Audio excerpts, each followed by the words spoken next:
gracias por esta noche, gracias porque recién disfrutamos una linda reunión, Señor, y gracias por todo lo que tú haces en nuestra vida, todo lo que somos, todo lo que podemos ver en nosotros es solamente tu gracia. Y Señor, queremos en toda nuestra vida agradecerte, alabarte, honrarte, vivir como es digno del Evangelio, del llamado que nos has dado. Y Señor, gracias también por poder tomar este tiempo ahora y estar estudiando juntos este tema, Señor, tan importante para nuestras propias vidas y para la vida de las iglesias que tú nos has dado para dirigir. Te pedimos, Señor, que nos dirijas y guíe nuestra mente, nuestros pensamientos, ayúdanos a pensar tus pensamientos. Señor, queremos honrarte en todo lo que hacemos y te dejamos este tiempo en tus manos. En nombre de Jesús. Amén. Bueno, llegamos al último estudio, al último tema. Vamos a ver si lo terminamos. Pasó tanto tiempo ya de que vimos el último que no sé ni si se acuerdan de qué tema estamos estudiando, pero estamos estudiando el tema del calvinismo y venimos estudiando punto por punto, tal como lo expresó el sínodo de Dort y cómo lo siguieron los calvinistas desde ese punto. 5 puntos estudiamos. Primero, ¿se acuerdan? A ver, ayúdenme. Empieza con D. Depravación total. Depravación total, muy bien. Vimos en la depravación total que el calvinismo enseña lo mismo que Agustín enseñó, que el hombre está muerto, que no puede responder a ningún llamado espiritual a menos que primero reciba la vida. Entonces primero el hombre recibe la vida para después poder entender y creer el Evangelio. Segundo punto. Redención ilimitada, no me del orden. El orden. Porque lleva un orden lógico, ¿no? Sí. Si todos están perdidos, ¿por qué algunos son salvos y otros no? ¿Por qué algunos parecen responder al Evangelio y otros no? Dice el calvinismo, la respuesta está no en el hombre, no está en lo que el hombre decide, está en algo en Dios. La elección incondicional. Algunos responden y otros no porque Dios eligió a algunos y a otros no. La razón por la que Dios eligió a algunos y a otros no es porque de su voluntad Él decidió amar a un grupo y aborrecer a otro sin más motivo que solamente lo que Él decidió. Entonces no es que Dios ama a algunos porque haya ninguna diferencia, están todos igual de perdidos. Dios quiso amar a unos y a otros no los quiso amar. Muchos dirían, los quiso aborrecer, odiar desde toda la eternidad. Bueno, estudiamos bastante sobre ese tema, tuvimos 3 clases, vimos que hay un balance en la Biblia donde Dios sí habla en ciertos pasajes de una elección propia que Él hace de las personas que van a ser salvas. Y otros pasajes que habla de la fe de personas que responden al Evangelio y que reciben la salvación como resultado de esa fe. Entonces veíamos nosotros un balance que no se puede romper, que no se puede mirar uno o el otro, los dos se tienen que considerar, los dos son bíblicos. Tercer lugar, la elección limitada. muy bien. O sea, si solamente Dios quiso salvar a algunos, entonces Cristo vino a buscar a esos específicos que Dios quiso salvar. Cristo no vino a salvar a todo el mundo porque nunca fue la intención de Dios salvar a todo el mundo. Entonces Cristo vino a morir solamente por los elegidos. Y la muerte de Cristo es solamente suficiente para los elegidos. Dijimos que hay pocos calvinistas que creen esto. La mayoría de los calvinistas que hablan de redención limitada entienden de que hay 2 aspectos de redención. Y así lo entendemos nosotros. En un aspecto, Cristo murió por todos. En otro aspecto, solamente esa redención se aplica a los que creen. Y esto ya lo comprobamos bíblicamente. No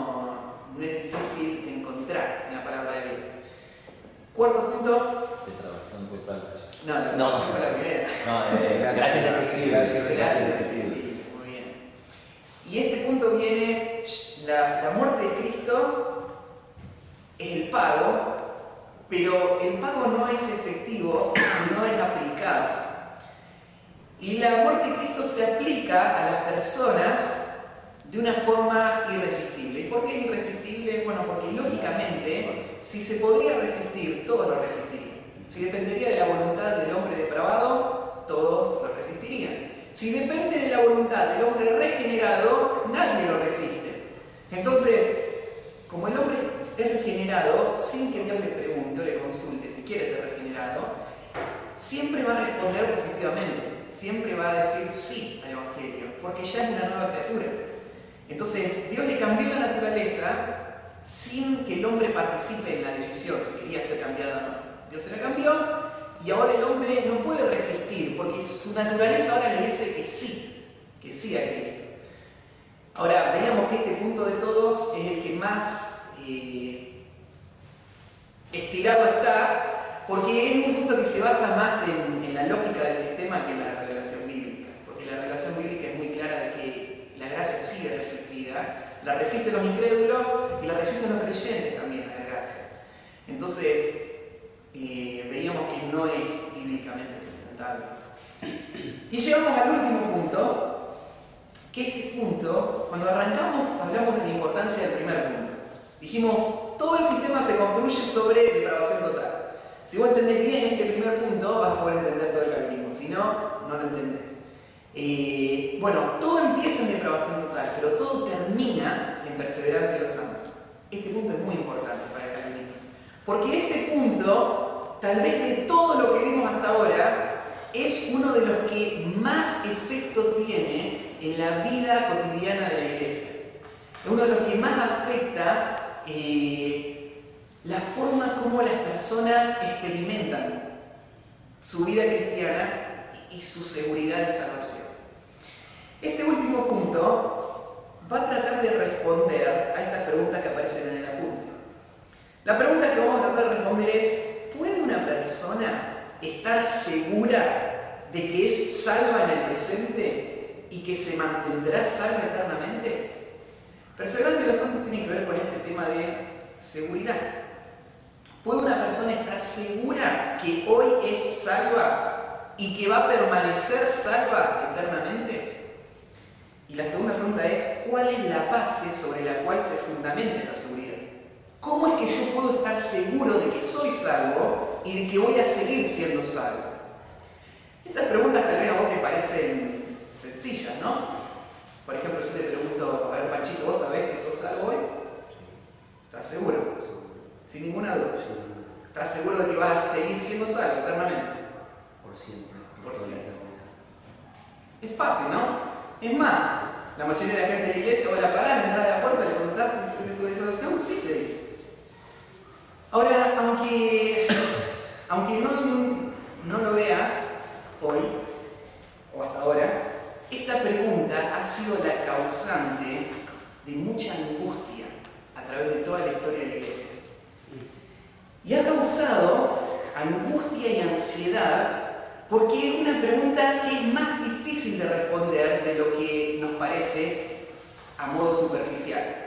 Esta pregunta tiene muchas connotaciones más profundas que solamente lo que acabamos de escuchar de Panchito, sí, estoy seguro. Y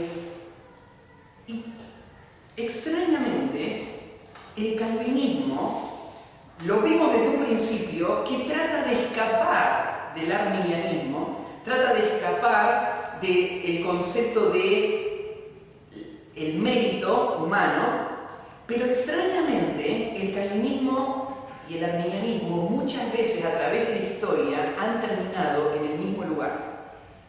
Y lo vamos a ver ahora. ¿En qué lugar? Bueno, en que la seguridad de salvación se basa en la evidencia de la santificación. Tanto el calvinismo como el arminianismo muchas veces a través de la historia han terminado en el punto y en la conclusión de que yo sé que soy salvo porque hago buenas obras. Y ahora vamos a explicar esto un poquito más. Fíjate, hay un Howard Marshall dijo así, una frase un poco graciosa, pero real. Dice: los arminianos están seguros de que son salvos, pero tienen miedo de no poder mantenerse salvos. Mientras que los calvinistas están seguros de que no pueden perder la salvación, pero tienen miedo de no tenerla. Dos posiciones. El calvinismo dice: la salvación no se puede perder, pero la tengo.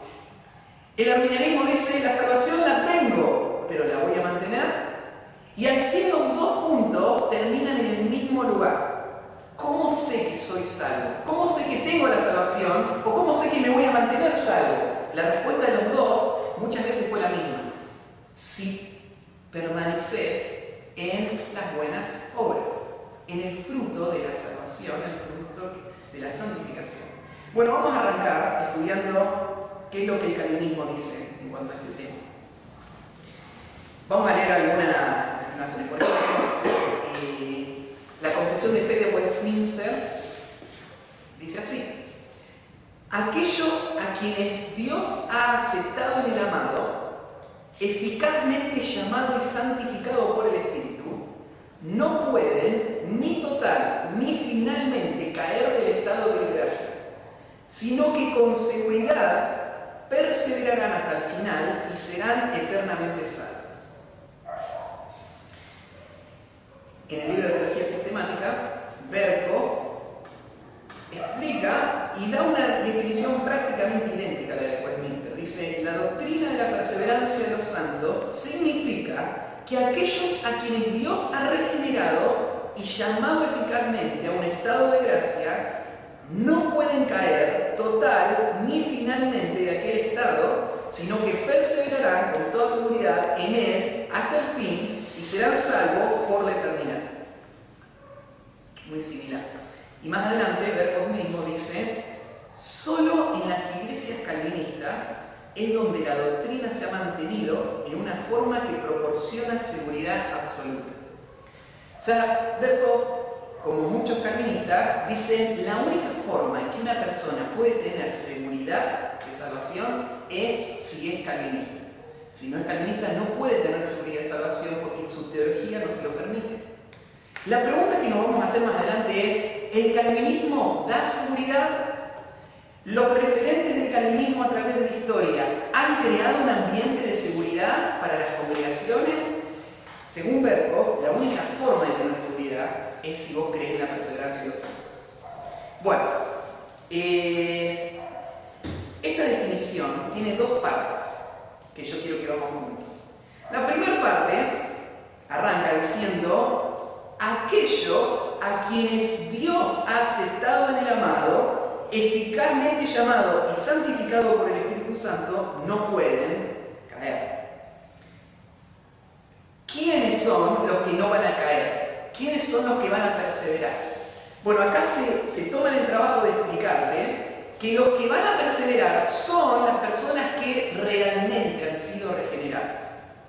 Solamente, el calvinismo dice, solamente puede tener seguridad el que ha sido regenerado.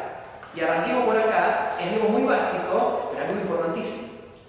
El que no ha sido regenerado no tiene ninguna seguridad. No importa, vos podés ir a la iglesia toda la vida, ¿no es cierto? Podés hacer todas las buenas obras que quieras, podés hacer todas las oraciones que vos quieras, pero si no has sido regenerado, no tenés seguridad. Ni debés tener seguridad, porque solamente tienen seguridad los que han sido regenerados. Es un principio sencillo, ¿no? Pero este principio va a abrir la puerta para un tema importante para el calvinismo. Y el tema que es importante es que el calvinismo reconoce de que hay una falsa fe que no regenera a la persona, aunque la persona cree ser salva, no lo es. Entonces el calvinismo dice: hay muchas personas que creen ser salvas, no son salvas, y estas personas no tienen seguridad de salvación, porque no son salvas, no han sido regeneradas. Entonces, si vos querés tener seguridad, el primer lugar donde tenés que empezar es preguntarte: ¿soy regenerado? Tenés que arrancar por ahí. Tenés que arrancar estando seguro de que vos has sido regenerado.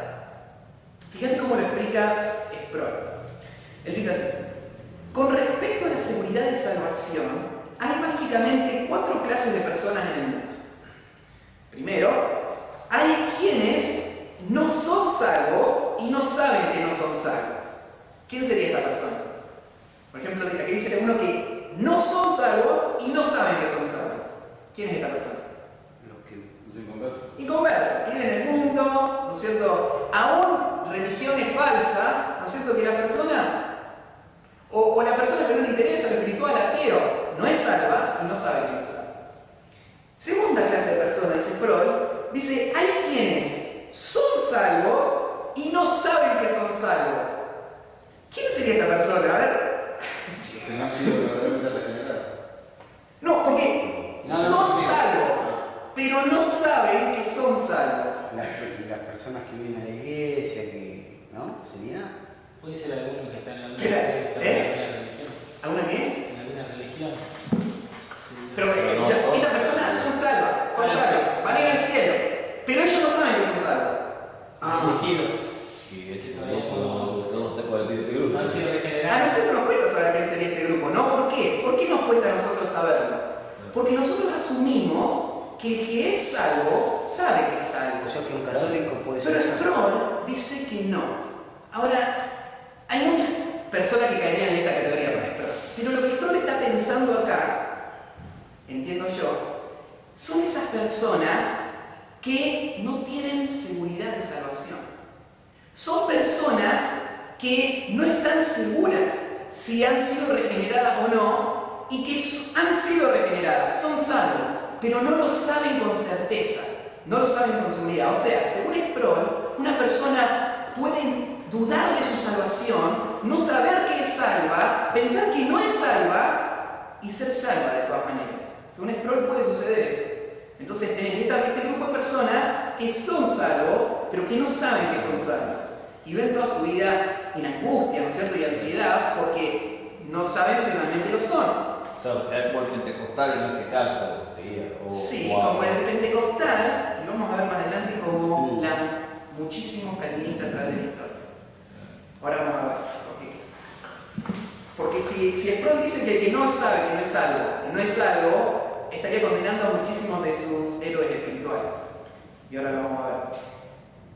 Otro grupo dice, hay quienes son salvos y saben que son salvos. O sea, hay algunos que sí tienen su vida de salvación y que son verdaderamente salvos. Y el último grupo, hay quienes no son salvos y saben que son salvos. O sea, saben, entre comillas, creen ser salvos, pero en realidad no lo son. Y esta última categoría es el cuco de la película. Esta última categoría es lo que va a atormentar a muchísimas personas a través de la historia. El hecho de pensar que uno es salvo y realmente no salva. Ahora, él sigue explicando, él dice, nunca sé con seguridad si las personas que encuentro son elegidos o no. O sea, nunca, dice, sé con seguridad si la persona con la que me encuentro es elegido o no. O sea, Sproul se encuentra con su esposa, no sabe con seguridad, su hijo, su papá, su congregación. Nunca sé con seguridad si las personas con las que me encuentro son salvas o no, son elegidas o no. No puedo penetrar en las almas de los demás. Como seres humanos, nuestra idea acerca de los demás está restringida a las apariencias externas. No podemos ver el corazón. La única persona que puede saber con seguridad que eres un elegido eres tú. Entonces Sproul lo resume sencillo, ¿no? Él dice, solo vos a veces sos elegido o no. Nadie más lo sabe. Y él lo presenta como si fuese un ejercicio relativamente sencillo, investigar si soy elegido o no. Pero como vamos a ver ahora, a través de la historia, el calvinismo nos muestra de que en este sistema no es tan sencillo saber si soy salvo o no. ¿Cómo sé? La pregunta es, ¿cómo sé que mi fe es genuina? La pregunta sería, ¿existiría la posibilidad ya lejana de que yo crea que soy salvo y en realidad no lo soy? ¿Existe la posibilidad? No quiero mandar a nadie al frente del video, pero en la clase anterior hice esta misma pregunta y le pregunté a uno de la clase, un pastor, le pregunté, ¿existe la una posibilidad, digamos ahí, extrema, ¿no es cierto? Que vos pienses que sos salvo y en realidad no lo sos. Y me dijo, sí. Después de esa respuesta nos dimos cuenta de algo. Ese pastor de una de las iglesias misionera no tiene seguridad de salvación. Porque no está totalmente convencido de ser salvo. Porque existe la posibilidad, aunque sea mínima, existe una posibilidad de que yo no sea salvo. Ahora, después que lo dijo, y yo expliqué esto, dice, perdón, quería retractarse de las palabras. Pero este pensamiento del calvinismo es un pensamiento muy sutil. De preguntar, ¿existiría la posibilidad de que yo, Matías Moldán, crea ser salvo y no lo sea realmente? Puede ser que sea uno de esos cabritos que se ha puesto a la izquierda y que diga, Señor, hice todo esto en tu nombre, y el Señor me diga, no te conocí. ¿Existe la posibilidad de que a Matías Moldán le pase eso? Si yo digo, sí, existe la posibilidad, automáticamente estoy diciendo, no estoy seguro de mi salvación. Al principio parecía fácil la respuesta, ¿no es cierto? ¿Es fácil? Bueno, el calvinismo nos plantea, no es tan fácil. Los hombres más espirituales de la historia han luchado con saber si son salvos o no, o supuestamente los más espirituales de la historia. Es más, algunos calvinistas hasta suelen decir que Pablo mismo luchó. Cuando Pablo dice, golpeo mi cuerpo, lo pongo en servidumbre, o sea que habiendo sido dado para otro, yo mismo vengo a ser eliminado. Pablo luchaba con este concepto: si yo no persevero hasta el final, voy a ser eliminado y va a quedar en evidencia de que yo mismo no fui salvo. O sea, fíjense cómo el calvinismo plantea esta situación. ¿Existe la remota posibilidad de que yo esté confundido? A través de la historia, los referentes del calvinismo han enseñado doctrinas que han sacudido a las personas para hacerles temblar en este punto. Fíjate, por ejemplo, vamos a arrancar con el padre del calvinismo, Agustín. Agustín, dentro de todas las enseñanzas que él dio, una de sus enseñanzas fue específicamente apuntada a este tema. Agustín encontraba pasajes en el Nuevo Testamento que le daban a entender a él que una persona que había sido regenerada podía perderse. Vamos a abran ahí en Hebreos, capítulo 6. Lo conocemos este pasaje, pero lo leemos.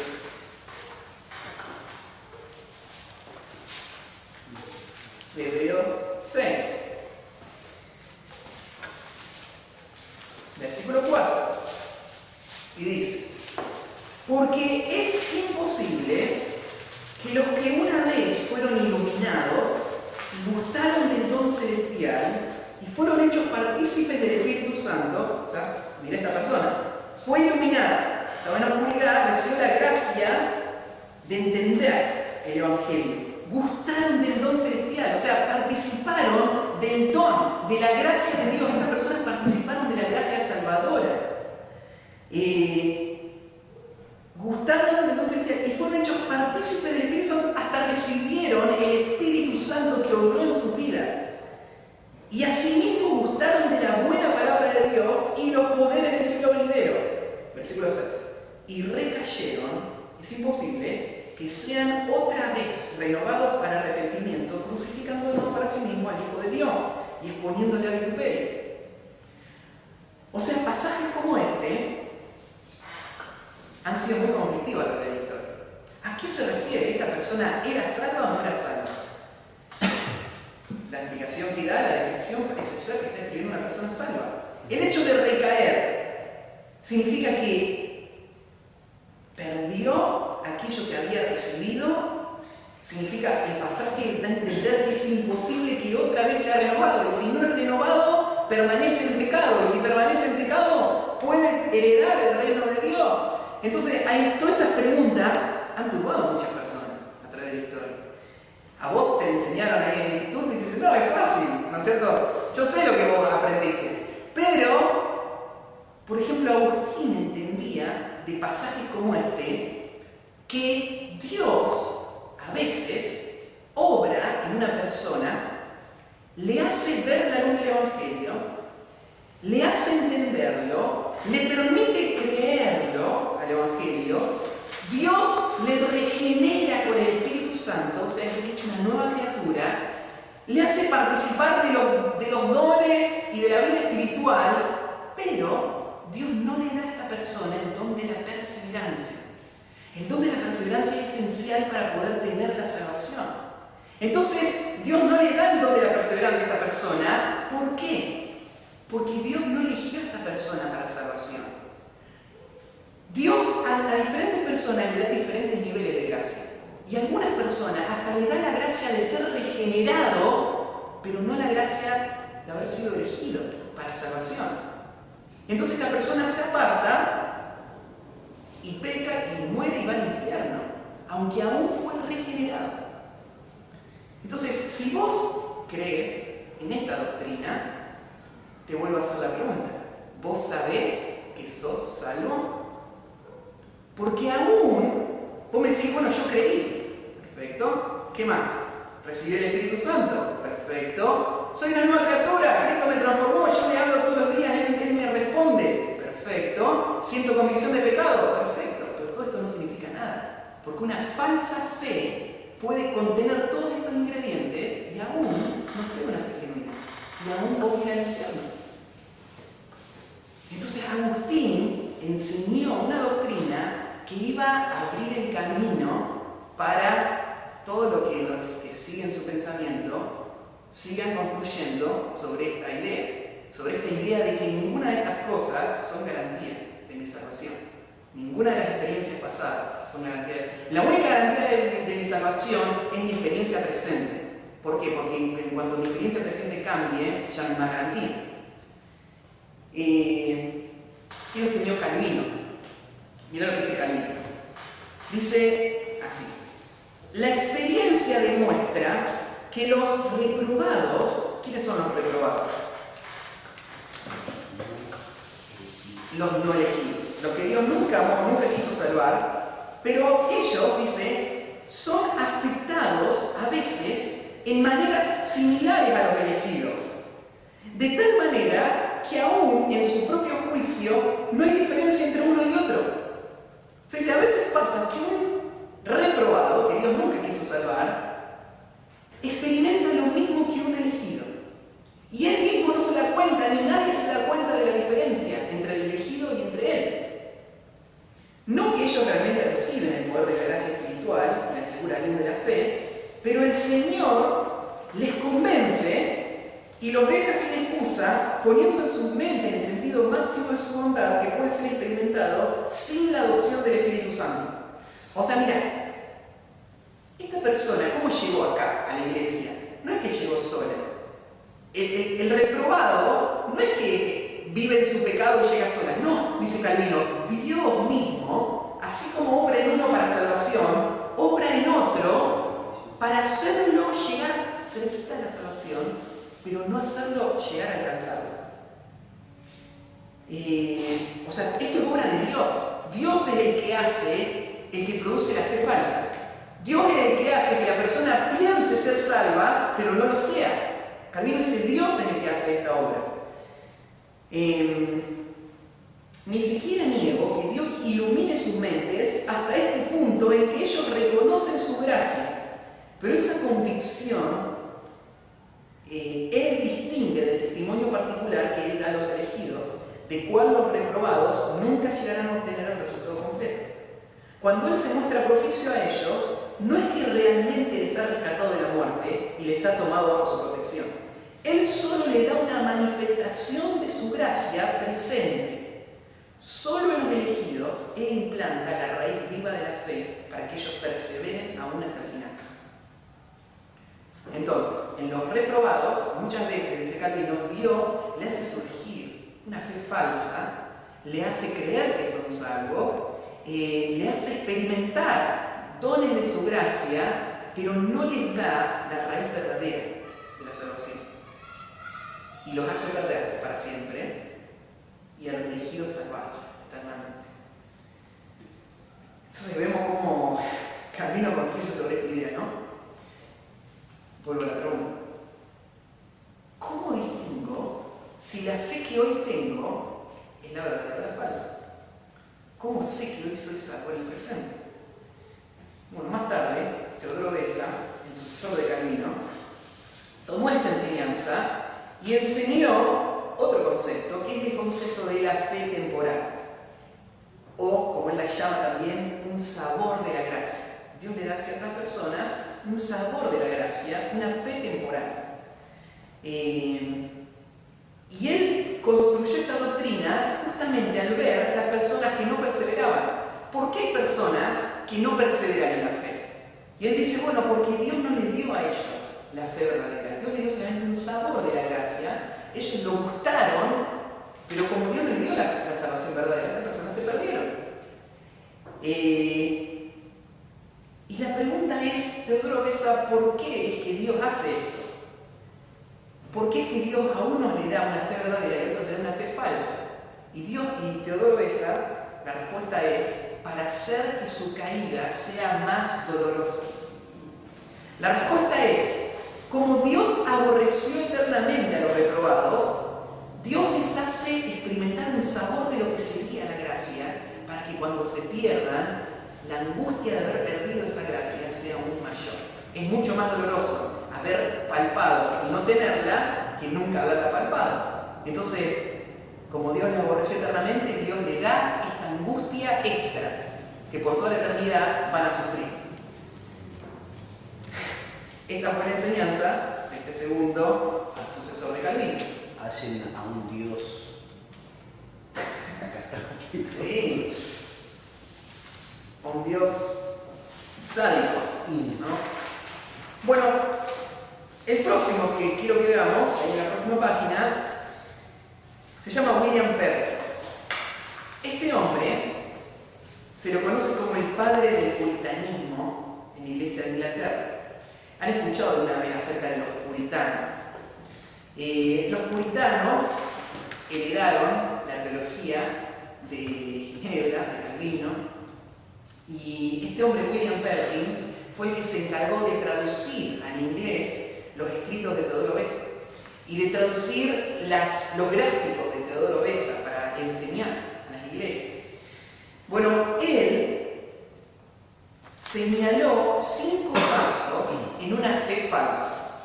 Alguien que tiene una fe falsa tiene estos 5 pasos. Mirá, dice: primero, iluminación general.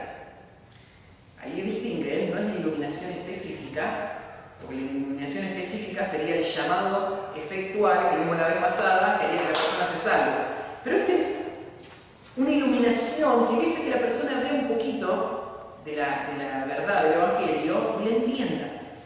Próximo paso, arrepentimiento. O sea, la persona escucha el Evangelio, lo entiende por el poder del Espíritu Santo, se arrepiente, siente dolor por su pecado. Siente que quiere dejar el pecado y seguir a Cristo. Ahora, ninguna persona sin obra del Espíritu Santo haría esto, diría un calvinista, ¿no? Entonces esta persona lo está haciendo en el poder del Espíritu Santo, rechaza el pecado, desea la salvación. ¿Qué más? Tiene fe. La misma fe que la otra persona, la única diferencia es que esta es una fe temporal.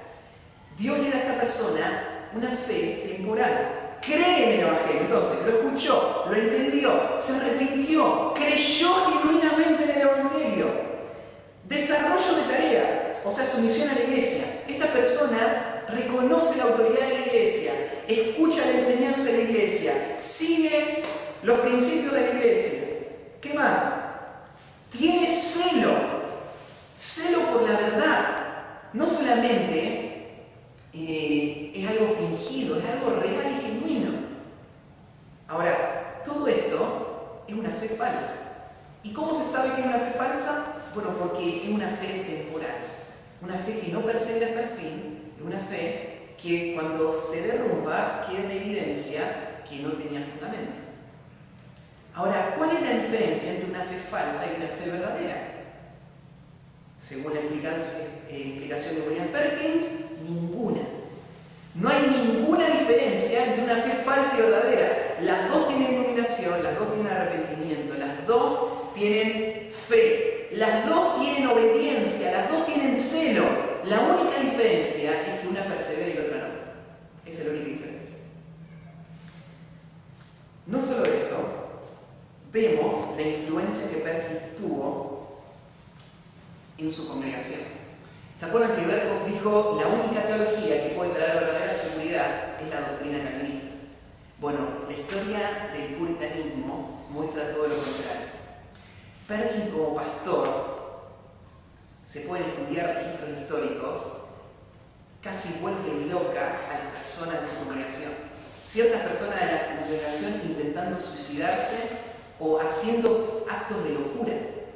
Y todo por esta ansiedad y esta angustia de decir, ¿seré uno de los elegidos o no? ¿Será genuina mi fe o no? ¿Cómo puedo saberlo? Y esta misma lucha que Perkins tuvo en su iglesia se diseminó por todo el puritanismo. Acá le menciono otro ejemplo. No sé si leyeron El progreso de Peregrino, de Juan Bunyan. Es un clásico. ¿Quién sabe lo que es El progreso de Peregrino? ¿Saben lo que es? Entonces, ¿lo leyeron o vieron la película? Vio la película, buenísimo. ¿Qué es El progreso de Peregrino? Una historia de cristiano que sale de la ciudad de destrucción y va a la ciudad celestial y en el camino encuentra un montón de obstáculos que tratan de frenar que él llegue a ese lugar, obstáculos que en cualquier momento podrían haber impedido que él entre a la ciudad celestial. Hasta el último día él se podría haber ahogado en ese río que estaba a las puertas de la entrada y si se hubiese ahogado no hubiese entrado a la ciudad celestial. Yo cuando leí por ese peregrino dije qué buena historia en cuanto a la lucha del cristiano. Ahora, un día me apareció un librito que andaban vendiendo muy finito que se llamaba El Corredor Celestial. Y luego digo, Juan Bunyan, me lo compro. Lo leí y dije, no, debe ser otro Juan Bunyan. Hay mucho con este nombre, voy a fijarme y empecé a buscar en internet. No, era el mismo Juan Bunyan. El Corredor Celestial es una historia, parecida al Progreso del Peregrino, de cómo este corredor lucha por alcanzar la salvación. Y abiertamente, explícitamente, John Bunyan explica ahí que este corredor puede perder. O sea, que está en juego la salvación constantemente de este corredor celestial. Y cuando vos miras de esa perspectiva del progreso peregrino, te das cuenta de cómo Juan Bunyan entendía la salvación. Y es más, la historia demuestra que Juan Bunyan vivió toda su vida en angustia sin saber si era un elegido o no. Y esos libros reflejan esa ansiedad y esa lucha de su experiencia personal. No solamente Juan Bunyan, muchísimos otros, a través de la historia. El efecto de la enseñanza de William Perkins en el puritanismo fue no seguridad, todo lo contrario. Fue incertidumbre, porque claro, ¿cómo puedo saber que soy salvo? No hay forma de saberlo. Aún William Perkins, mira esta frase de un contemporáneo de él, dijo así: murió en el conflicto de un espíritu turbado. Aún William Perkins murió sin saber si era salvo o no. Después de haber escrito miles de páginas en cuanto a la perseverancia de los santos, él mismo murió sin seguridad de salvación. Entonces, otra de las preguntas, ¿no es cierto?, que hacía que haya tanta ansiedad era, primero, no puedo saber si soy salvo hasta el último día porque no sé si voy a perseverar, ¿no? Pero la otra pregunta es, ¿cómo sé que mis obras son genuinas? ¿Cómo sé que lo que yo estoy haciendo es el fruto real del Espíritu Santo? Tengo una pregunta. Sos pastor. Vos debés ser la persona más espiritual de tu iglesia. ¿No sentís a veces que tu lucha con la carne te lleva a preguntar, ¿esto no es un hijo de Dios? Si tu salvación dependería de, tu seguridad de salvación depende, supongamos, de tu perseverancia en la obediencia, ¿vos estarías seguro que sos salvo? No, Posiblemente no, ¿no? Porque a veces la lucha con el pecado te lleva a decir, pero esto no es digno de un hijo de Dios. ¿Cómo puedo sentir esto? ¿Cómo puedo pensar esto? ¿Cómo puedo actuar de esta manera si soy salvo? Bueno, imagínate esta lucha sin saber que sos salvo. Suponete que vos tenés esta misma lucha y vos pensás que vos podés saber si sos salvo si perseverás. Y vos tenés que evaluar tus obras para saber si lo sos. llevó, ¿no es cierto?, a que en un momento, o sea, los reformadores, ¿no es cierto?, y dentro de esta línea calvinista, explicaran que la única forma de saber que vos sos salvo, sin lugar a duda, la única forma de tener seguridad es sabiendo que sos un elegido. El hecho de saber que sos un elegido te da seguridad de salvación y te da seguridad de que vas a perseverar. No te preocupes, vas a perseverar porque sos un elegido. La pregunta es, ¿cómo sé que soy elegido? Y lo grave de esta situación es que el calvinismo enseña que la elección está en la voluntad oculta de Dios y no en la voluntad revelada. O sea, en la voluntad revelada Dios dice, yo quiero que todos sean salvos. En la voluntad oculta, solamente Dios elige uno para ser salvo. Y no hay forma de conocer la voluntad oculta porque Dios nunca la reveló. Entonces, ¿cómo sé que Dios no me odió desde toda la eternidad y no me hace creer que soy salvo y no produce en mí una fe falsa para después condenarme y que yo sufra peor toda la eternidad? ¿Cómo lo sé? No hay forma de saberlo. Yo no puedo saber por mi experiencia el amor de Dios porque me puede confundir, porque Dios me puede mostrar un aspecto de su gracia que no sea la gracia real, la gracia salvadora. Entonces, ¿cómo lo sé? No hay seguridad. Muchos calvinistas surgieron con esta respuesta. Bueno, si vos buscás a Cristo y mirás a Cristo, entonces eso es evidencia de que sos un elegido. Si vos mirás a Cristo, es evidencia que sos un elegido, no tenés que tener más angustia. Pero hay un problema. Si yo no sé que soy elegido, ¿cómo puedo mirar a Cristo y saber que Él murió por mí? Si Cristo solo murió por los elegidos. ¿No es cierto? Acá hay un enredo del sistema calvinista. Porque te dice, vos, si mirás a Cristo con fe de que Él murió por vos, entonces sabés que sos elegido. Pero el sistema funciona al revés. Porque primero tengo que saber que soy elegido para saber que murió por mí. Yo no puedo asumir que Cristo murió por mí si Él no murió por mí. Yo no puedo decir, sí, Cristo murió por mí, porque tal vez no murió por mí. O sea, un punto depende del otro acá. Y el calvinismo saca respuestas que no son consistentes con su sistema. Entonces, den vuelta a la página. Volviendo a la explicación de Sproul, ¿se acuerdan que él nos había dicho que es sencillo saber? Solo vos podés saber si sos elegido o no, te dijo Sproul, ¿no? Bueno, suena sencillo en el libro, pero en la historia del calvinismo no fue tan sencilla esta pregunta. El calvinismo no estuvo tan fácil para saber que vos sos elegido o no. Entonces, bueno, a ver, Sproul, ¿cómo sé si soy elegido o no? ¿Qué nos dice? ¿Cómo podemos nosotros, al igual que Pablo, tener verdadera seguridad y una seguridad que no sea falsa? La verdadera seguridad se fundamenta en las promesas de Dios para nuestra salvación. Perfecto, ¿no? Dios lo prometió, entonces soy salvo. Sí, nuestra seguridad procede ante todo de nuestra confianza en un Dios que hace estas promesas. En segundo lugar, nuestra seguridad es realizada por la evidencia interna de nuestra propia fe. O sea, yo sé que tengo fe, entonces soy salvo. Le preguntaría yo a Sproul, ¿cómo sabes que tu fe es genuina? Próximo. Sé internamente que no amo totalmente a Cristo, pero al mismo tiempo sí sé que le amo. Además de esta evidencia interna de la gracia, hay también una evidencia externa.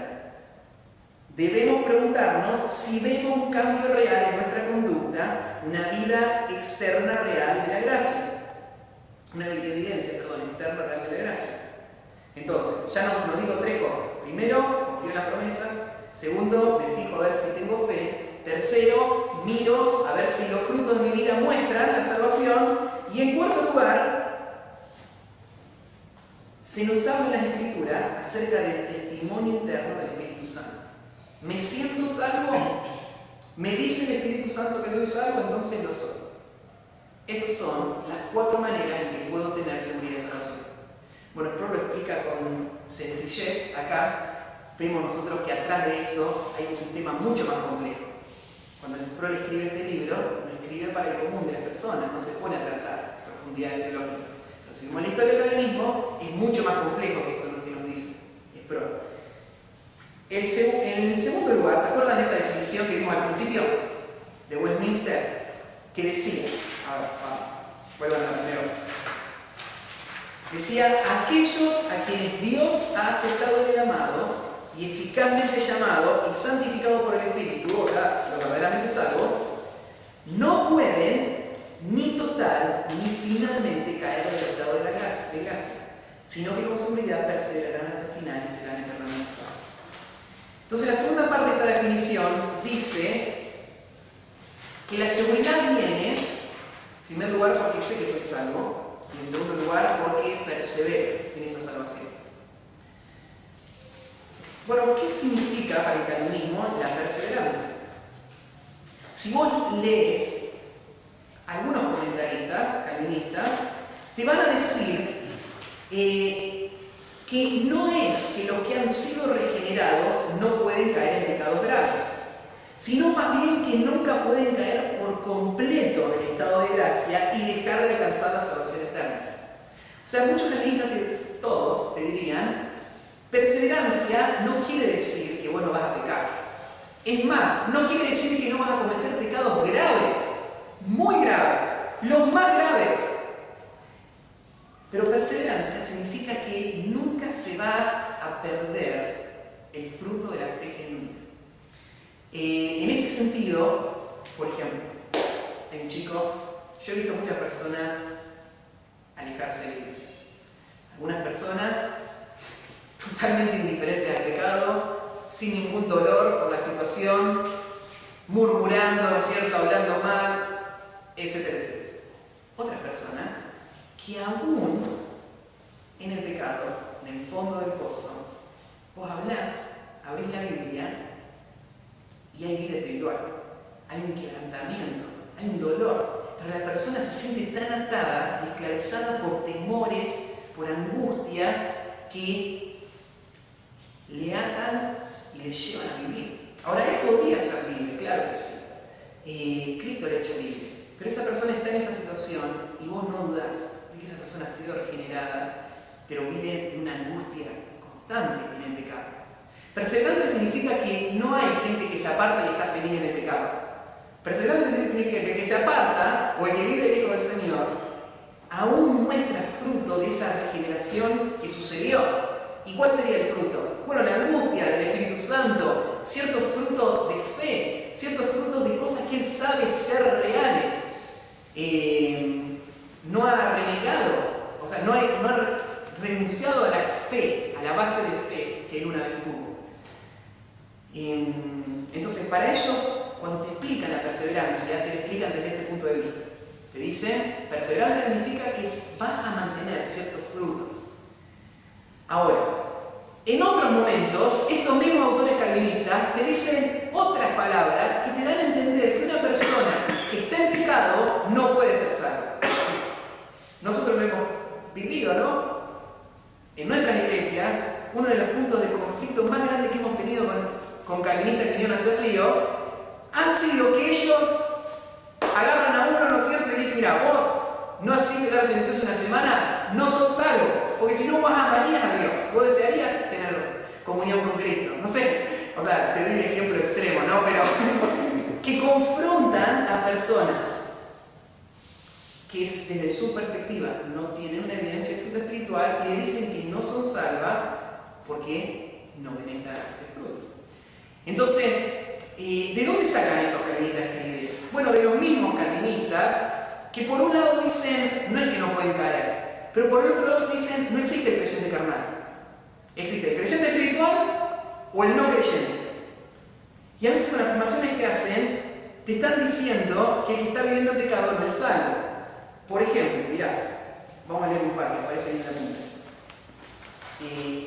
A.A. Hodge dice así: la perseverancia en santidad, por lo tanto, en oposición a toda debilidad y tentación, es la única evidencia segura de lo genuino de las experiencias pasadas, de la validez de nuestra confianza en cuanto a nuestra futura salvación. O sea, La única razón por la que yo puedo saber que soy salvo es si estoy perseverando en santidad y oponiéndome a la debilidad y a la tentación. Si yo no estoy viviendo en santidad, oponiéndome a la debilidad y a la tentación, no puedo tener ninguna seguridad. Ahora, vos decís, bueno,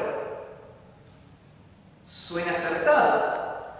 El hijo de Hodge, o sea, Charles Hodge, dijo así: la única evidencia de la elección y perseverancia es una paciente continuación en el bien hacer.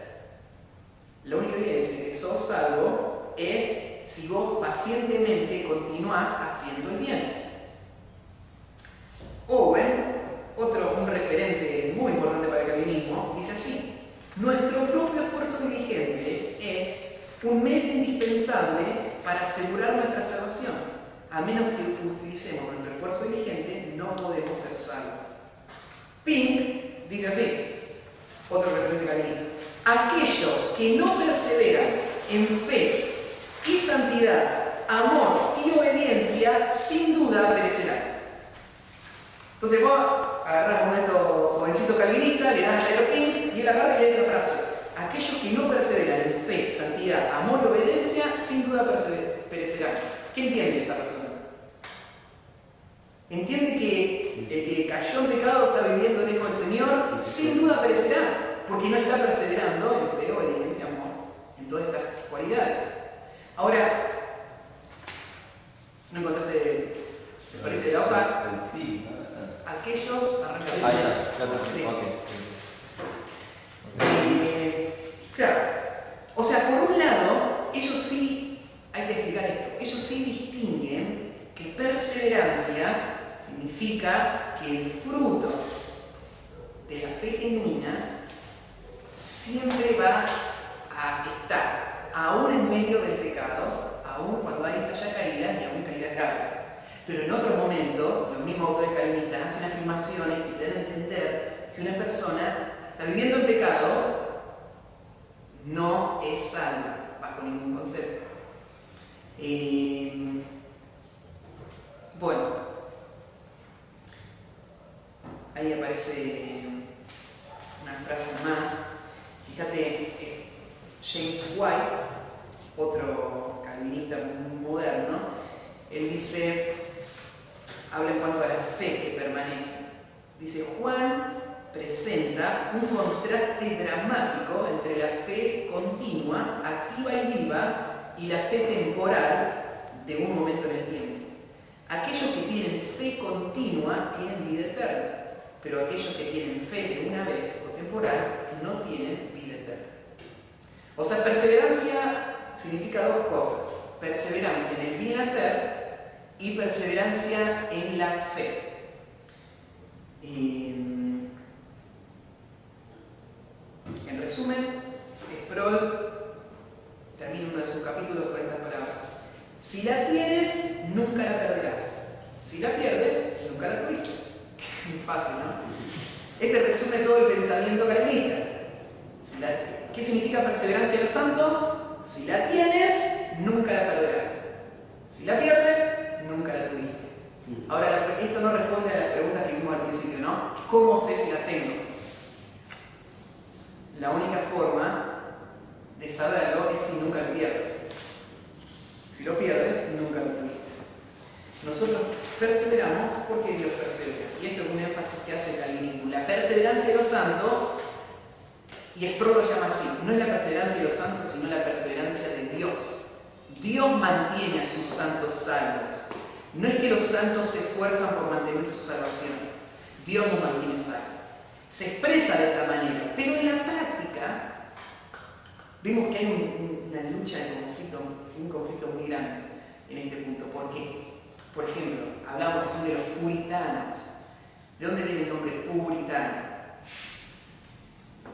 Del énfasis que ellos ponían en la pureza, en la purificación. Los puritanos entendían que la santificación era esencial para la salvación. Los puritanos entendían que era muy raro que una persona pueda tener seguridad de salvación. Existían casos, pero eran muy raros. ¿Por qué? Porque ¿cómo evalúas tu santificación para estar seguro de que sos salvo? Es más, hay escritos, ¿no es cierto?, de historiadores que hablan de regiones enteras de iglesias puritanas que la gente no venía a tomar la cena del Señor nunca. ¿Por qué? Porque no estaban seguros de ser salvos y tenían miedo de comer juicio para sí si tomaban la cena del Señor indignamente. Y venían a la iglesia, escuchaban, supuestamente creían el Evangelio, pero no venían a la cena del Señor porque no sabían si eran salvos o no. Entonces esta pregunta que parecía sencilla al principio, ¿soy salvo? Suena sencilla, pero no lo es. Muchas personas a través de la historia han luchado con esta idea. La pregunta que hace el arminianismo es, ¿voy a permanecer salvo? El arminianismo lo resolvió por otro lado. El arminianismo dice, sí, sos salvo. Estos que menciona acá son personas realmente genuinas, pero pueden perder la salvación.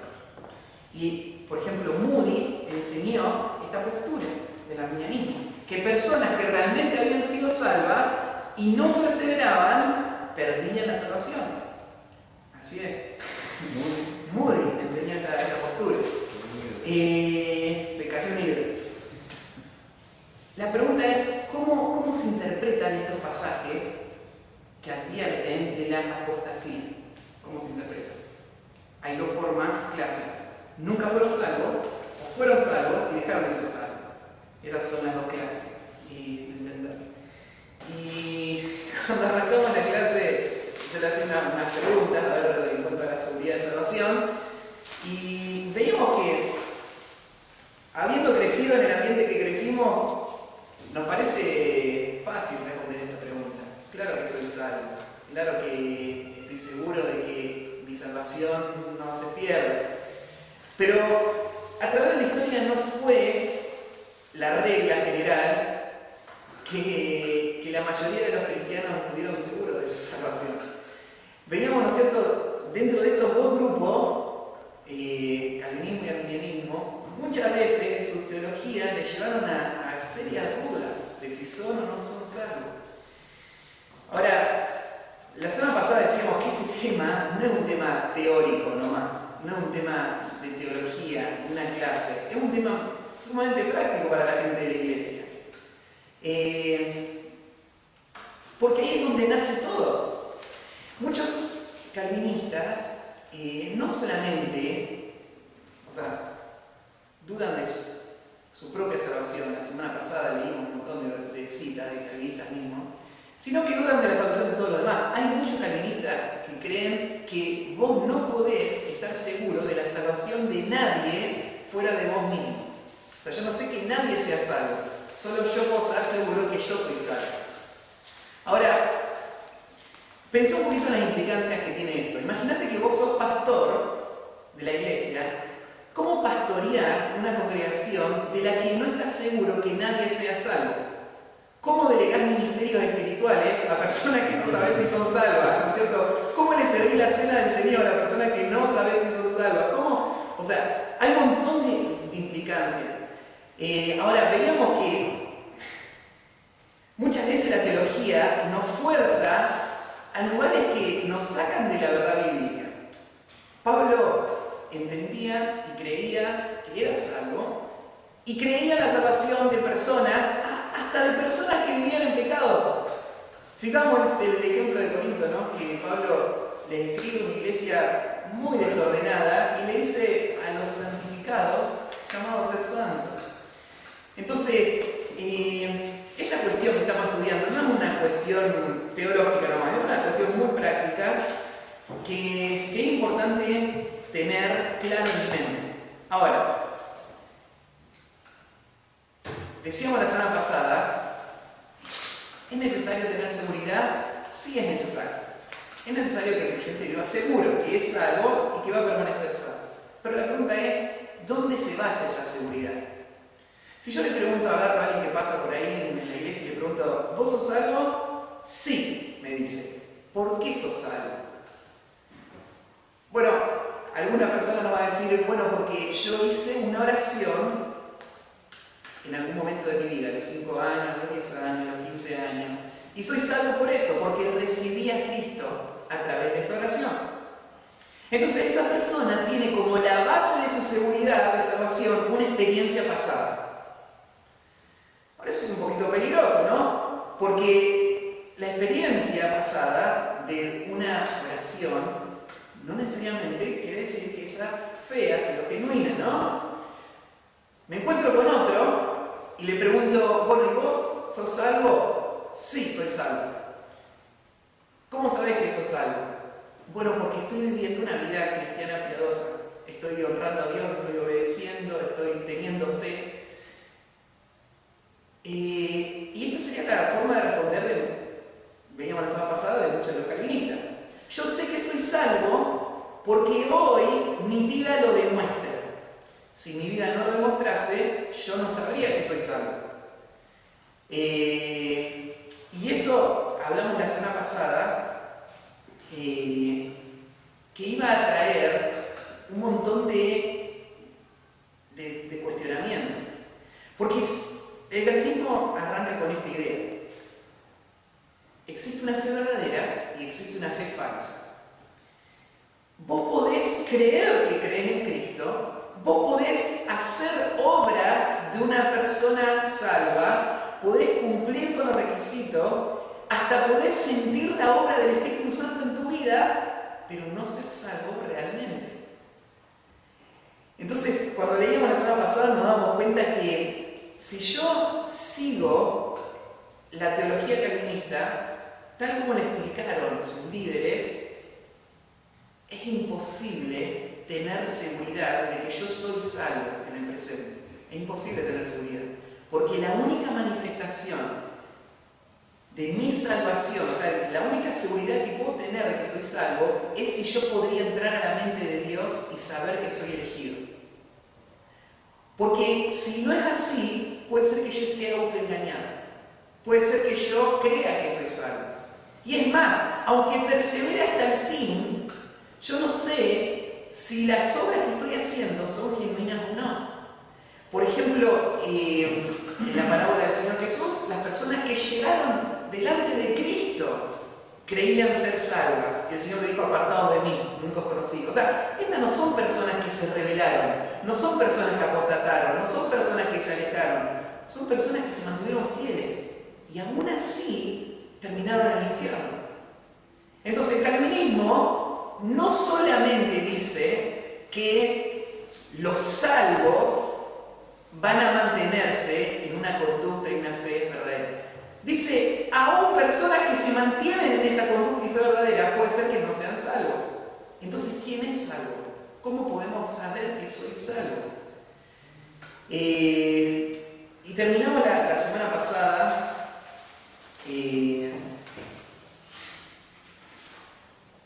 hablando de varias posiciones, y ahí al final mencionamos en poquitas palabras la posición que nos caracteriza más a nosotros, de cómo nosotros entendemos los pasajes bíblicos que advierten de que una persona, o advierten a personas del pecado. ¿Se acuerdan que muchas de las acusaciones que un calvinista nos hace a nosotros es, por ejemplo, que nosotros pasamos por alto las advertencias de la Escritura a los que viven en pecado? Le estudiamos esa, ¿no? La semana pasada, en la página 5. Que dice, las críticas a esta posición son ¿qué? Y ahí tiene unos puntitos. Sí, creo que lo cubrimos la semana pasada. O sea, los calvinistas nos dicen, el que no es calvinista, el que no toma la posición que nosotros tenemos, no puede explicar los versículos que le advierten a los creyentes que si viven de una cierta manera no van a heredar el reino de los cielos. ¿Se acuerdan? Ahí en Gálatas 5:21, que Pablo dice, manifiestas son la obra de la carne, cita ahí toda la obra de la carne, y dice, de las cuales sabemos que los que practican tales cosas no heredarán el reino de los cielos. O sea, hay muchas amonestaciones en el Nuevo Testamento a que los que viven en pecado no tienen seguridad. los que viven en pecado, es más, muestran de que esa no es la clase de persona que va a entrar y va a heredar el reino de los cielos. No es la conducta de los hijos de Dios. La conducta de los hijos de Dios es la conducta gobernada por el Espíritu Santo. Ahora, aunque hay pasajes como estos que confrontan a los creyentes y le dicen, mira, esta conducta no es la conducta de un hijo de Dios, hay muchos pasajes, por ejemplo, volvamos al ejemplo de 1 Corintios, donde Pablo confronta a los creyentes, pero no los confronta para hacerles dudar de su salvación, sino que los confronta para decirles, esta es la vida cristiana, ustedes son de Cristo, ustedes tienen el Espíritu, vivan de esta manera. Entonces, las acusaciones que se dan a la posición que casi siempre nosotros explicamos es que no podemos enseñar correctamente estos pasajes. Otra acusación es que la forma como nosotros explicamos la salvación sin obras es una forma que no anima a las personas a una vida piadosa. Muchas veces nosotros cuando predicamos ponemos el énfasis en lo que Cristo da y no ponemos ningún énfasis en el resultado que esa salvación va a tener en mi vida.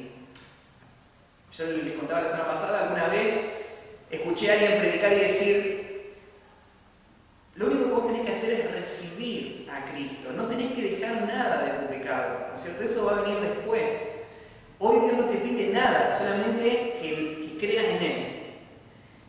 Ahora, entiendo cómo lo decimos, ¿no? Lo decimos queriendo decir que no tiene que ganar, no hay ningún mérito que le haga ganar el favor de Dios. Primero viene la fe y después vienen las obras, pero tenemos que ser claros en que la salvación implica un cambio radical. O sea, creer en Cristo significa que tu vida va a cambiar totalmente. Ahora vos sos un rebelde a Dios y vas a pasar a ser un siervo de la justicia, un esclavo de la justicia. Dios te va a quitar todo el pecado que hoy está esclavizando tu vida y te va a hacer una persona libre, libre para obedecerle a Él, no libre de Dios, libre para Dios. Muchas veces nosotros hemos escuchado este debate en cuanto al señorío de Cristo para la salvación. Bueno, este debate entra en este punto. El calvinismo dice, una persona no puede tener a Cristo como Salvador y no tenerle como Señor. Nosotros muchas veces hemos escuchado y hasta diferenciamos las dos cosas hasta el punto de decir que una persona puede ser salvo sin obedecer a Dios o sin tener la intención de obedecer a Dios. Solamente recibo la salvación, pero después decidir seguir a Cristo es algo que viene después. O sea, soy salvo, pero no me arrepiento de mi estilo de vida, no me arrepiento de mi pecado, no me arrepiento de mi rebeldía, solamente recibo un regalo que Dios me quiere dar sin pedirme nada a cambio. Y veíamos la semana pasada, eso tampoco es fiel a la enseñanza bíblica. Señorío de Cristo no se tiene que entender desde el punto de vista de que primero viene la obediencia para tener la salvación. No. Pero la salvación implica obediencia. La salvación implica que la persona se arrepiente de su pecado y busca ser transformado, ser librado de eso que lo esclavizó toda su vida. Si no hay ese arrepentimiento, entonces la fe de esta persona es vana, no es real. Entonces, estas acusaciones muchas veces nos hacen los calvinistas y a veces nos hace bien escuchar cómo ellos entienden y cómo ellos perciben la forma como nosotros hacemos el ministerio. Porque nosotros no tenemos esa intención. Nosotros no queremos decirle a la persona que Cristo... No, claro, no le queremos decir eso, pero muchas veces se lo decimos. Se lo decimos que ser salvo no tiene nada que ver con someter tu vida a Dios. Ser salvo solamente tiene que ver con recibir un regalo de Dios. Ahora, ese regalo es un regalo que Dios se lo da a todo aquel que cree y Y la fe verdadera, que hablamos la vez pasada, involucra intelecto, emoción y voluntad. La fe verdadera es una persona que se da cuenta de su condición, se siente arrepentida, siente un deseo por ser transformado y cambia su actitud hacia Dios, hacia el pecado. Eso es la fe verdadera, ¿no? Entonces, los calvinistas nos acusan en cuanto a esto. Nosotros le respondemos a los calvinistas que hay la última, ¿no es cierto?, que nos acusan de que le damos falsa seguridad a los que viven en desobediencia a las Escrituras, y a quienes probablemente no son salvos. Los calvinistas nos acusan de que vemos a una persona viviendo en pecado y le decimos: no te preocupes, vos sos salvo porque hiciste una oración hace 10 años, vas a ir al cielo, nada más que tenés que cambiar la forma en que vivís. Ahora, ¿ellos qué le dirían a esa persona? Ellos le dicen: no, si no estás viviendo una vida de obediencia, no sos salvo. Ahora, ninguna de las dos cosas es correcto decir sin considerar la otra, porque las dos son presentadas por la Biblia. Cuando la Biblia habla de carnal, a veces se refiere a una persona inconversa. A veces la Biblia contrasta, ¿no? El que es guiado por la carne y el que es guiado por el Espíritu. En ese caso, el que es guiado por la carne, la persona sin Cristo. Entonces puede ser que sea un carnal sin Cristo. Pero a veces la Biblia también usa la palabra carnal para una persona que está viviendo en la carne, pero es de Cristo. Entonces, ni el calvinismo, que niega al creyente carnal, ni el arminianismo, que afirma a una persona que está viviendo en total pecado y le dice: vos sos creyente porque un día hiciste la oración, ninguno de los dos debería tomar una posición sin considerar todo lo que la Biblia dice en cuanto a una persona que vive en pecado. Una persona que vive en pecado puede ser un creyente que está siendo guiado por la carne o un inconverso que está siendo guiado por la carne. Entonces, las críticas que los calvinistas nos hacen son válidas hasta cierto punto y son extremas en otros puntos y no consideran otras verdades que nosotros hemos explicado. Bueno, llegamos hoy a una pequeña evaluación de la posición calvinista extrema y vamos a cerrar con esto. 2 Timoteo 1:12. Pablo dice: por lo cual también padezco esto, pero no me avergüenzo, porque yo sé en quién he creído, a quién he creído, dice, y estoy seguro que es poderoso para guardar mi depósito para aquel día. En primer lugar, Pablo dice: yo sé a quién he creído. Pablo sabía lo que había creído. Entonces, ¿es posible saber que yo creo? La semana pasada hablamos de esta idea. Para muchos calvinistas, a través de la historia, era prácticamente imposible saber si yo creo realmente o no. Porque puede ser que lo que esté mirando en mi vida no sea genuino, que yo crea que soy salvo y no soy salvo en realidad. Pero Pablo no tenía ninguna duda. Yo sé a quién he creído. Y es más,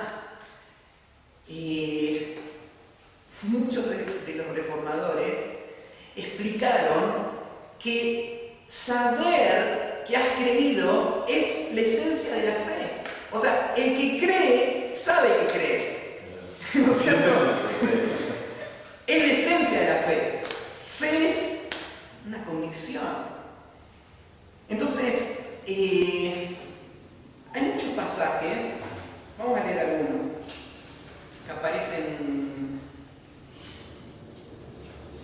ahí en esos apuntes, del otro lado de la hoja, que hablan acerca de la fe. Hablan en Juan capítulo 3, vamos a ir avanzando juntos. Juan 3:18. Dice: el que en él cree no es condenado, pero el que no cree ya ha sido condenado porque no ha creído en el nombre del unigénito Hijo de Dios. Fíjate, el que en él cree no es condenado. Hay una promesa y una garantía para aquellos que creen. Seguimos, 3:36. El que cree en el Hijo tiene vida eterna, pero el que rehúsa creer en el Hijo no verá la vida, sino que la ira de Dios está sobre él. 5:24, conocidísimo. De cierto os digo, el que oye mi palabra y cree al que me envió, tiene vida eterna. O sea, el que escuchó y creyó, tiene la vida eterna. Todos estos pasajes, fíjense cómo apuntan hacia la fe como la garantía. La fe es la garantía de que la vida eterna me pertenece. 6:35. Jesús le dijo, yo soy el pan de vida, el que a mí viene nunca tendrá hambre, y el que en mí cree no tendrá sed jamás. El que en mí cree no tendrá sed jamás. La fe es la garantía. Otro pasaje ahí, fíjense en Romanos 10:4 también.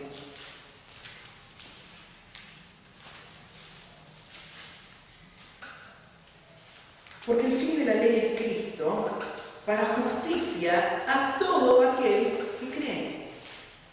Todo aquel que cree. Cristo le imputa su justicia por medio de esa fe. Entonces, el calvinismo se pregunta, ¿cómo puedo saber con toda seguridad que soy salvo hoy, en el presente?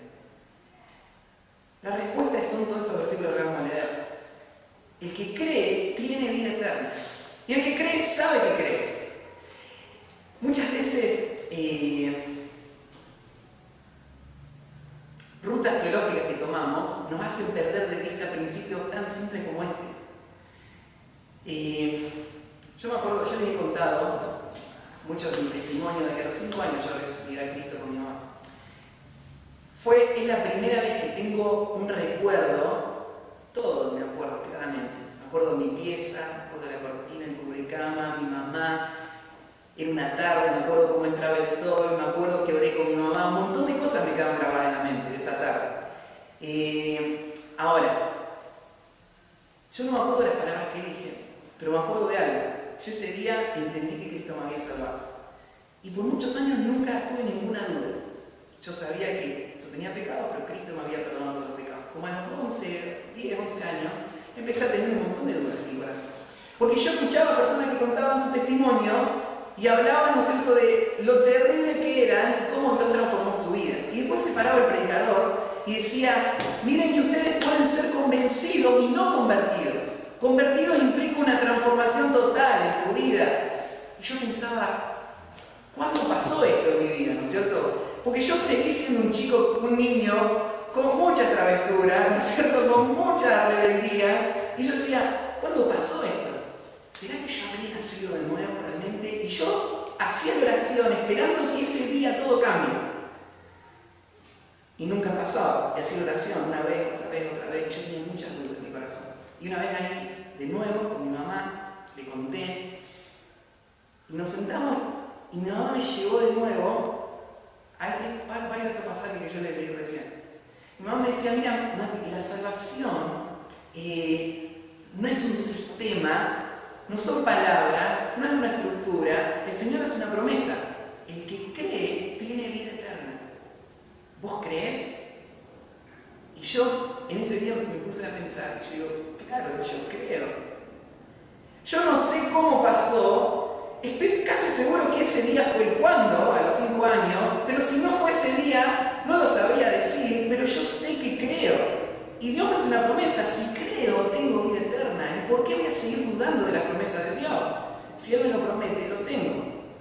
Entonces, la seguridad, ese día, ¿de dónde la pude tener yo? Bueno, no que yo era un adicto y dejé de serlo, no en que no tenía luchas con el pecado, con la carne, sino en la fe. El que cree tiene vida eterna. Y eso para mí fue suficiente. Yo creo, tengo vida eterna. Y ya no tengo que dudar más. Porque si no, estaría poniendo en duda las promesas de Dios. Entonces, las seguridades de que yo soy salvo, no las tengo que buscar en ningún otro lugar fuera de el saber que creo. En la fe. Porque ahí está, el Señor apuntó su discípulo hacia esa verdad. El que cree tiene vida eterna.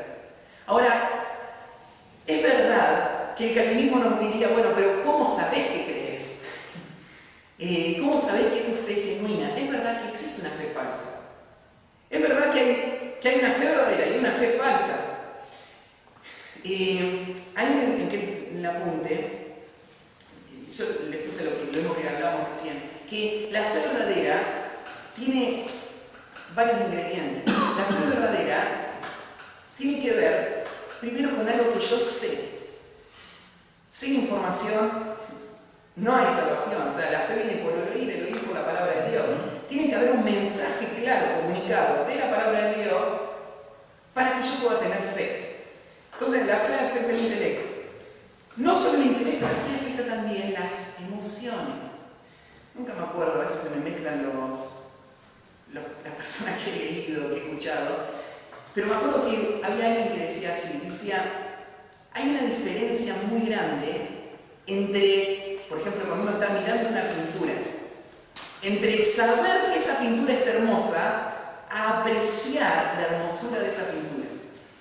Por ejemplo, yo entro en una galería de arte, yo no sé nada de pintura, y yo sé que esa pintura vale 20 millones de dólares, ¿no es cierto?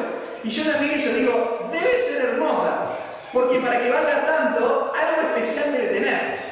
Pero después viene un pintor, alguien que sabe de arte, que sabe valorar lo que hay en ese cuadro, y no solamente lo conoce intelectualmente, sino que lo percibe.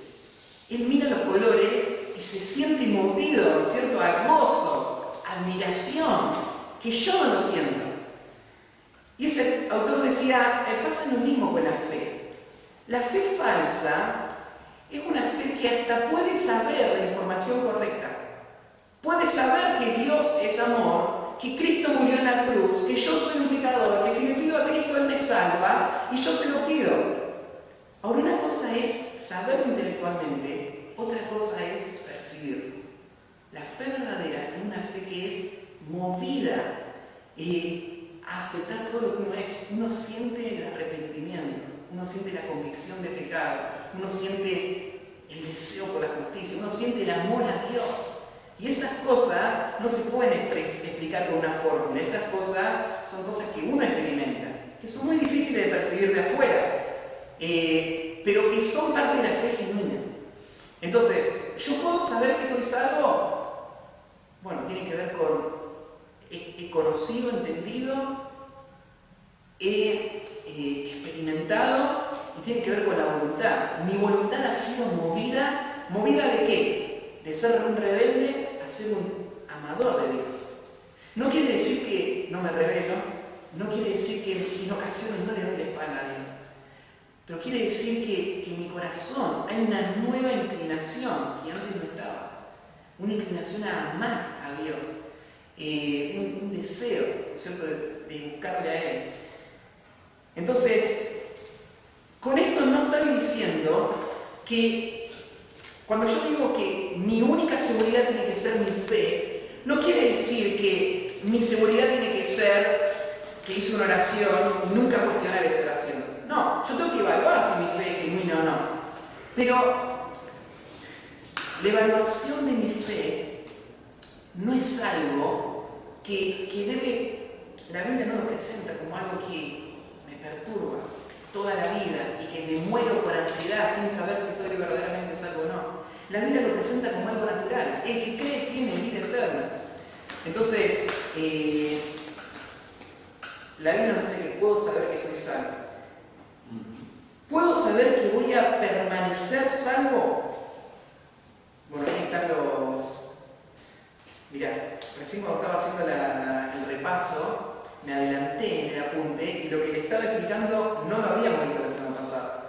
Esto de las diferentes posiciones en cuanto a si voy a permanecer salvo o no. Hiciste una mención nomás. Hice una mención nomás. Bueno, pero recién les explicaba esto. Han habido diferentes posiciones, porque hay pasajes que confrontan a personas que están viviendo el pecado. ¿Cómo se entienden estos pasajes? Bueno, ¿se acuerdan que dijimos que Agustín enseñó que estos pasajes quieren decir que se puede tener una fe falsa muy parecida a la fe verdadera, pero que no persevera, y que la persona que no persevera demuestra que nunca fue salva realmente, que no es elegido? Agustín enseñó que los elegidos Dios les da la gracia no solamente de ser regenerados, sino de perseverar hasta el fin. Si la persona no persevera hasta el fin, demuestra que nunca fue elegido. Arminio enseñó, ahí en el último punto de los 5 que escribió el arminianismo, enseñó que una persona que es salva realmente, según esos versículos, Arminio enseñó que la Biblia da a entender que una persona puede perder esa salvación. Y que esas veces cuando la Biblia advierte son advertencias reales. Una persona puede perder la salvación. ¿Por qué puede perderla? Bueno, porque la verdadera vida está en unión a Cristo. Si yo me separo de Cristo, no tengo vida. Ahora, ya, ¿no es cierto?, hemos hablado de esto y sabemos que ninguna de estas posiciones son bíblicas. Hay una tercera posición, que es la posición que el dispensacionalismo propagó muchísimo. Y es la posición que nosotros se nos ha enseñado y se conoce como una vez salvo, siempre salvo. La posición que a nosotros nos han enseñado es que una vez que una persona ha nacido de nuevo, no hay nada que ponga en peligro esa salvación. La persona puede vivir toda su vida en pecado, en rebeldía, en amargura contra Dios, y su salvación nunca está en cuestionamiento. A nosotros nos enseñaron a nunca cuestionar la salvación de la persona. Si la persona dice que hizo oración, es salva. Ahora, esta postura, una de las características que tiene, es que, yo les explicaba, que separa a Cristo como Salvador y a Cristo como Señor, como si fuesen dos cosas distintas. Nosotros entendemos que son dos aspectos distintos de la salvación, pero muchas veces los separamos hasta un punto que es peligroso. Cuando, por ejemplo, clásico ejemplo, ¿no? En Monte, el día lunes se predica el Evangelio, reciben a Cristo. El día jueves se hace el fogón. El día del fogón es el día de consagración. Y la frase típica es: el lunes vos recibiste de Dios, ahora vos venís a dar a Dios. O sea, desde el lunes hasta el jueves, vos fuiste un creyente sin ninguna intención de cambiar nada en tu vida, de dar nada a Dios, solamente recibiste la salvación. Y ahora tenés la decisión como creyente de seguir o no a Cristo. O sea, vos podés ser un creyente que no sigue a Cristo, o un creyente que sigue a Cristo. Pero está en vos decidirlo. Ahora, esa distinción no es una distinción que la Biblia hace. La Biblia habla del creyente como una persona que sigue a Cristo, como una persona que ha sido transformada por el poder de Dios, como una persona que ha abandonado su vida de pecado y ahora se dirige hacia la santidad y va siendo santificada continuamente. La presenta como una persona que muere a sí misma, ¿cierto?, y vive a Cristo. Ahora, es una decisión que tiene que tomar todos los días. Pero esa decisión ya está implícita desde el mismo momento que recibió a Cristo como Salvador. Todos los días vos tenés que confirmar el señorío de Cristo en tu vida. Es verdad. No está mal hacerlo. No está mal el día martes hacer un fogón, el miércoles, el jueves, el viernes y todos los días de tu vida. Pero esa misma decisión también está dentro de la primera decisión, de la decisión de recibirle como Salvador. En el momento de pedirle a Cristo que sea tu Salvador, lo que está diciendo es: ya no quiero ser un rebelde, quiero ser tu esclavo, quiero ser tu siervo, el siervo de la justicia, quiero ser obediente a Dios. Es un cambio de lealtad. Antes era lealtad a Satanás y al pecado, y ahora tengo una lealtad a Dios. O sea, eso, no puedo ser un hijo de Dios y seguir con mi lealtad al pecado y a Satanás. Justamente la salvación es salvación del pecado. Entonces, en esta posición es muy común hacer esta distinción y hablar acerca de creyentes espirituales y carnales. Bueno, esto le molesta muchísimo al calvinismo, ¿no? Porque dice: no existe creyente carnal. El creyente es o creyente consagrado o no lo es. No es creyente. Ahora, vemos, ¿no es cierto? Entendemos por qué ellos hacen este énfasis. Y entendemos por qué ellos nos critican a nosotros. Pero bíblicamente existe una categoría que se llama, con esas mismas palabras, carnal, a una persona que ha nacido de nuevo y que es creyente, pero que vive como si viviría en la carne. Y es más, la Biblia nos habla de personas que hasta pueden vivir y morir bajo el juicio de Dios y aún así ser creyentes. Entonces, esta acusación, ¿no es cierto?, también de parte del calvinismo, ¿cómo entendemos nosotros estos pasajes que advierten a los creyentes en cuanto a la vida de pecado? Bueno, lo entendemos de dos maneras, así en líneas generales.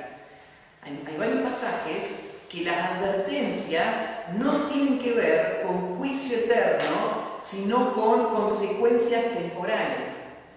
Como por ejemplo los pasajes que leímos de Hebreos, nosotros entendemos que son advertencias que un creyente que vive en pecado va a ser castigado por Dios y va a vivir una vida sin la bendición de Dios, bajo el juicio de Dios. Y para nosotros son muy claros los pasajes, estos que advierten a los creyentes que la vida temporal está en riesgo. Es más, cuando Pablo dice, tengo miedo, no sea que habiendo sido heraldo para otros, yo mismo venga a ser descalificado, Pablo no está hablando de no llegar a la salvación. Pablo está hablando de que una vida de pecado puede hacerle perder los premios de la carrera cristiana. Entonces, estos pasajes sirven para animar al creyente a vivir como lo que realmente es. ¿Y cómo lo anima? Bueno, lo anima diciéndole, mirá que podés ser castigado por Dios, y lo anima diciéndole, mirá que hay premios eternos, que si vos vivís en pecado vas a perder, vas a entrar como por fuego, vas a perder esas coronas. Entonces, hay pasajes que así se entienden. Hay otros pasajes que sí sirven como una autoevaluación. Por ejemplo, el libro de Primera de Juan. Juan, sí, en este libro, lo que hace es mostrarle a estos creyentes y decirle, miren, estas son las características de una persona que ha nacido de nuevo. Los que no viven de esta manera no lo son. Y el objetivo de Juan principalmente es ayudar a estos creyentes a identificar lo verdadero de lo falso. Y se conoce a través de estos frutos. Entonces, sí hay pasajes en la Biblia que son dados específicamente para que creyentes que viven en pecado y en la carne se evalúen y miren estos frutos. Bueno, ahí no tendríamos el tiempo para leerlo, pero Juan habla de varios frutos. Juan habla acerca de guardar sus mandamientos, ¿no es cierto? Ahí en el capítulo 1, en capítulo 2, perdón, los primeros versículos. Juan habla acerca del amor. El que no ama no ha nacido de Dios. Juan habla aún acerca de las confesiones, o sea, el que niega a Cristo, el que confiesa al Hijo, lo contrasta con el que niega al Hijo. Entonces, el verdadero creyente va a tener ciertas características. El verdadero creyente va a creer ciertas cosas, va a actuar de cierta manera, va a sentir ciertas cosas. Y estos pasajes los tenemos que tener en cuenta nosotros. Los tenemos que tener en cuenta al momento de darle seguridad de salvación a una persona. Porque, por ejemplo, nosotros nos encanta usar 1 Juan 5:13. Estas cosas de que vosotros que creéis en el nombre del Hijo de Dios, para que sepáis que tenéis vida eterna. Nos encanta porque con ese versículo le damos seguridad a la persona. Pero ¿a qué persona Juan le da seguridad de salvación? Ese versículo está al final de su carta, ¿no? ¿A qué persona? Bueno, a la persona que pasa todas las demás pruebas que él dio en el libro. O sea, le dice, estas cosas os he escrito a vosotros que creéis. ¿Y cómo sé que ustedes creen? Bueno, porque ustedes guardan los mandamientos, porque ustedes aman a sus hermanos, porque ustedes confiesan a Cristo, y estas cosas se las escribo para que ustedes sepan que tienen vida eterna. O sea, Juan no le está escribiendo a la persona que es cierto? Juan no le está dando una falsa seguridad de salvación a una persona así. Juan primero le expone todo lo que es un verdadero discípulo. Y después le dice, bueno, ahora te lo escribí a vos porque vos lo sos. Vos sos un verdadero discípulo. Y vos mostrás el fruto de ser un verdadero discípulo. Entonces, nosotros tenemos que evaluar esto a la hora de dar seguridad de salvación. Porque estos pasajes fueron dados con este propósito, con este fin. Ahora,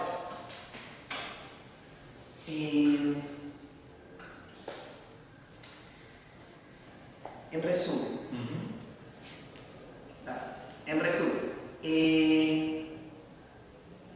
¿puede una persona saber que es salva? Sí. ¿Cómo lo sabe? Bueno, lo sabe porque cree. ¿Puede saber una persona que va a permanecer siendo salva? ¿Puedo yo ver a una persona y creer que Dios va a cumplir su obra en él? Sí. ¿Cómo lo sé? Bueno, lo sé porque a pesar de las caídas, a pesar del pecado de esta persona, los frutos de una fe genuina siguen estando presentes en esta persona. ¿Y cuáles son los frutos de una fe genuina? Bueno, recién hablamos de algunos, ¿no es cierto? Los frutos de una fe genuina son cosas que esta persona sabe, experimenta cada día de su vida. Convicción del Espíritu. Hablamos creo que la semana pasada, no existe un creyente genuino que vive una vida de pecado abierto sin sentir dolor y amargura por ese pecado. Una persona que vive en el pecado y está a gusto en el pecado, lo más probable es una persona que nunca ha sido regenerada. Porque la regeneración asegura que el fruto de la fe va a permanecer hasta el último día. No quiere decir que la manifestación de esos frutos van a ser siempre igual, o van a ser visibles, o yo las voy a poder juzgar. O sea, no quiere decir, y a nosotros nos ha pasado, ¿no? Nos ha dolido mucho cuando personas calvinistas han venido, no sé si nos han dicho, ustedes no son salvos porque no hacen la hora silenciosa. No son salvos porque no muestran ciertas cosas que yo espero que muestre un salvo. Y nos ha dolido mucho porque nos damos cuenta de la soberbia, muchas veces, que hay detrás de esto, que le hace pensar a esta persona que conoce el corazón. Decíamos, una persona puede ser genuinamente salva y aún así estar viviendo hoy lejos de Dios y sin mostrar una vida de obediencia. Sin embargo, nuestra confianza es que los que han sido salvos, aún habiendo caído en esa condición, Dios va a cumplir su propósito en ellos. La fe, ¿no es cierto?, sigue siendo parte de su vida y esa persona, Dios le va a mantener salvo hasta el último día. Ahora, ¿cómo tratamos nosotros a estas personas? ¿Cómo tratamos a una persona que vive en pecado y no muestra ningún fruto de arrepentimiento? Bueno, yo le diría esto.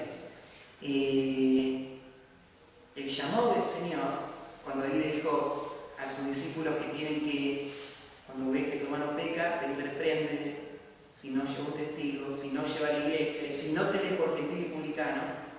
¿Cómo trató Jesús a los gentiles y a los publicanos? Los llamó al arrepentimiento, los llamó a la salvación. Bueno, ¿cómo tratamos nosotros a las personas que están viviendo en pecado? Los llamamos al arrepentimiento. Y cuando llamamos a la persona al arrepentimiento, muchas veces percibimos si hay vida espiritual en esa persona o no. Muchas veces no percibimos nada de vida espiritual, nada de quebrantamiento, nada de dolor por esa situación. Y en esa condición, yo tengo que llamar a la persona con el mismo llamado. Mira, vos estás viviendo una vida de pecado.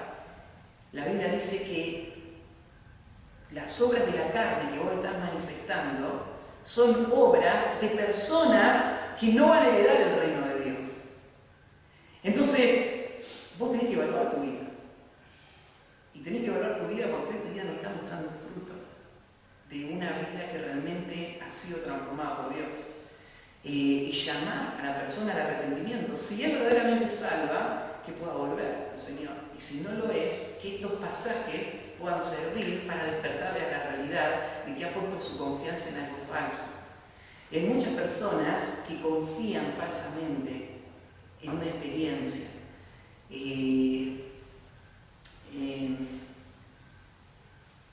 Entonces, bueno, terminamos ahí en la conclusión. Dice, solo Cristo es la forma de saber que soy salvo. Solo Él. Solo lo que Él hizo por mí y solo mi confianza en su obra completa. Y acá da un ejemplo, yo se lo cito ahí, este hombre se llama Kenneth Keathley, que él dice, es como si fuese, cuando la salvación, la confianza en Cristo es como un solista y atrás de él escuchar a la orquesta. Dice, el solista canta y la orquesta acompaña. La fe, la seguridad de que soy salvo viene porque yo creo en Cristo y en nada más. Ahora, esa fe genuina viene acompañada por un coro de voces que son o que hablan de que esa fe es real. Ese coro de voces es la confirmación interna del Espíritu Santo, es lo que hemos hablado, ¿no es cierto? Es el hecho de que el pecado es confrontado en mi corazón por el Espíritu Santo. Ahora, ninguna de estas cosas son la base de mi salvación. Yo no sé que soy salvo por estas cosas que siento.